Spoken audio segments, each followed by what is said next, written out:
Hello and thank you for joining us. My name is Sheen. I'm a managing editor here at Stratfor. I'm joined today by Reggie Thompson, Latin American analyst. We'll be talking a little bit about the challenges currently facing Argentine President Cristina Fernández de Kirchner. So Reggie, it has been an interesting few months for de Kirchner. She has had an incredible amount on her plate. What with reforming the intelligence services, the economic financial difficulties facing Argentina, and now she's been charged as president over, matters that link back to the '94 bombing of the Jewish Cultural Center in Buenos Aires. I think the big question that I have is, can Argentina survive all the slings and arrows that are being levied at the president right now? Well, it's shaping up to be a rocky final year for Kirchner's presidency. Right now, what the prosecutor Gerardo Policita did was he presented a request for more evidence to be gathered for the investigation begun by the deceased prosecutor to continue. So this investigation into alleged obstruction of justice by the foreign minister Timmerman and the current president, this investigation is set to continue. And so right now what it depends on is whether the judge that has taken the case on accepts that this investigation can go on. Now, if it goes on, and assuming evidence of wrongdoing is uncovered, we're still a long ways off from this directly affecting the president. Remember, Kirchner has enjoyed a high degree of popularity, which has been reduced through this scandal. A current poll indicated that something like 60% of the respondents viewed Kirchner negatively as a result of this particular death of the prosecutor and the surrounding scandal.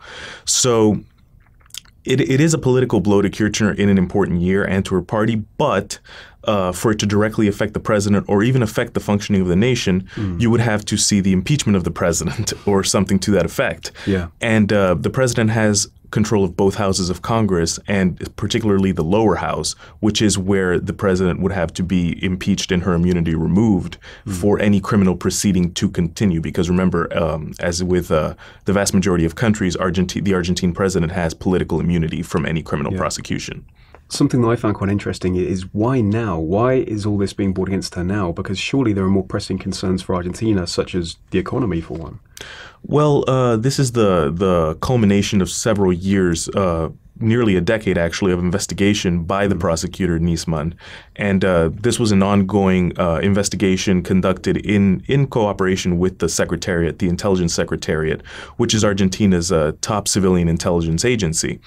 Now, both Nisman and the director of operations of the agency, a fellow called Jaime Stiuso, they were cooperating very closely, and it seems that Stiuso was opposed to the president either because of professional reasons, such as what the investigation was allegedly revealing, and also because Stiuso was not one of the civilian loyalists at the agency, but he was instead somebody who had been at the agency for a very long time and was making links, making political connections with potential opponents of the president.